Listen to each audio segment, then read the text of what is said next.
भारत और रूस के बीच रक्षा सहयोग एक नए और महत्वपूर्ण दौर में अब प्रवेश कर चुका है। अब ये साझेदारी केवल हथियारों की खरीद फरोख्त तक सीमित नहीं रहेगी, बल्कि रक्षा तकनीक के भविष्य के साथ मिलकर गढ़ने की दिशा में आगे बढ़ेगी। प्रधानमंत्री नरेंद्र मोदी और रूसी राष्ट्रपति व्लादिमीर पुतिन के बीच हुई उच्च स्तरीय वार्ता के बाद जारी संयुक्त बयान में यह साफ तौर पर कहा गया है कि दोनों देश अत्याधुनिक रक्षा प्रणालियों के संयुक्त अनुसंधान, विकास, सह निर्माण और स्थानीय उत्पादन पर काम करेंगे। ये घोषणा न केवल सैन्य सहयोग को गहराई देगा, बल्कि भारत की आत्मनिर्भरता और वैश्विक रणनीतिक ताकत को भी नई दिशा देगा। दोनों नेताओं ने माना है कि भारत रूस रक्षा सहयोग दशकों से दोनों देशों के रिश्तों के आधारशिला रहा है।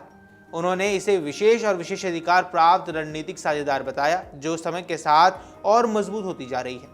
संयुक्त बयान में यह भी स्पष्ट किया गया है कि मेक इन इंडिया कार्यक्रम के तहत रूस अपनी तकनीक भारत को हस्तांतरित करेगा, जिससे रूसी मूल के हथियार प्रणालियों के कल पुर्जे, स्पेयर पार्ट्स और अन्य जरूरी सामग्री भारत में ही निर्मित की जा सकेगी। इस सहयोग का दायरा बेहद व्यापक है। इसमें 5वीं पीढ़ी के स्टेल्थ फाइटर जेट सुखोई 57 का भारत में उत्पादन करने का प्रस्ताव भी शामिल किया गया है। रूस इस परियोजना के लिए उन्नत प्रौद्योगिकी भी भारत को देगा, ताकि ये विमान स्थानीय स्तर पर बनाए जा सके। इसके साथ ही भारत और रूस संयुक्त उद्यम स्थापित करने के लिए भी सहमत हुए हैं, जो न सिर्फ भारतीय सेनाओं की जरूरतें पूरी करेंगे, बल्कि मित्र देशों के निर्यात के अवसर भी प्रदान करेंगे।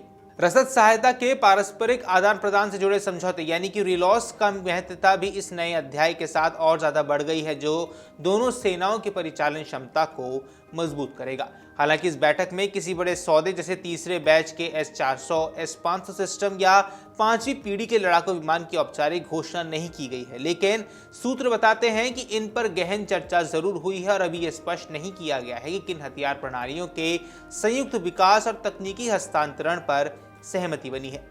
राजनीतिक और रणनीतिक विश्लेषकों का मानना है कि भारत और रूस कई महत्वपूर्ण परियोजनाओं पर चुपचाप काम कर रहे हैं। मौजूदा वैश्विक परिस्थितियां, खासकर अमेरिका के साथ रणनीतिक समीकरणों को देखते हुए कई फैसले घोषित किए बिना लिए जा रहे हैं। मोदी पुतिन वार्ता से एक दिन पहले हुई भारत रूस रक्षा मंत्रियों की बैठक इस रणनीतिक सहयोग का अहम हिस्सा रही। रक्षा मंत्री राजनाथ सिंह ने विशेष प्रौद्योगिकियों की साझेदारी बढ़ाने के लिए नए अवसरों पर जोर दिया। इसके जवाब में रूस के रक्षा मंत्री आंद्रे बेलोसोव ने कहा कि रूसी रक्षा उद्योग भारत को आत्मनिर्भर बनाने के हर संभव सहयोग देने को तैयार है। वहीं विदेश सचिव विक्रम मिस्री ने भी पुष्टि की है कि रूस मेक इन इंडिया पहल का मजबूत समर्थन कर रहा है और ये दोनों देशों के रक्षा सहयोग को नई गति देने वाला है। रक्षा विशेषज्ञों ने इस बैठक को बेहद महत्वपूर्ण बताया।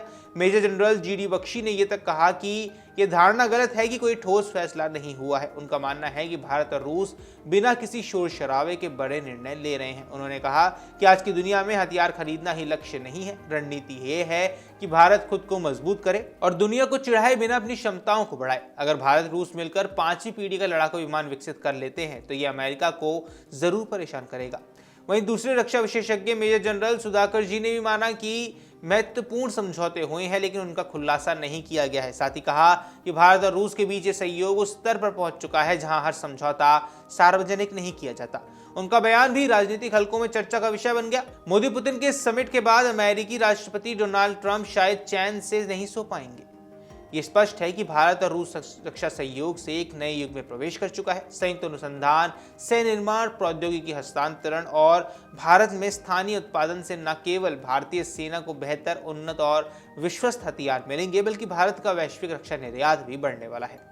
सुखोई 57 जैसे 5वीं पीढ़ी के लड़ाकू विमानों का स्थानीय निर्माण, रूसी प्रणालियों के कुल पुर्जों का भारत में उत्पादन और संयुक्त उद्यमियों की स्थापना भारत की रक्षा क्षमता को कई गुना बढ़ा सकती है। भले ही कई बड़े फैसलों का औपचारिक ऐलान ना किया गया, लेकिन एक संकेत साफ है कि भारत और रूस मिलकर अपने आने वाले वर्षों में वैश्विक रक्षा परिदृश्य को प्रभावित करने वाली नई तकनीकें और प्रणालियां विकसित करने जा रहे हैं।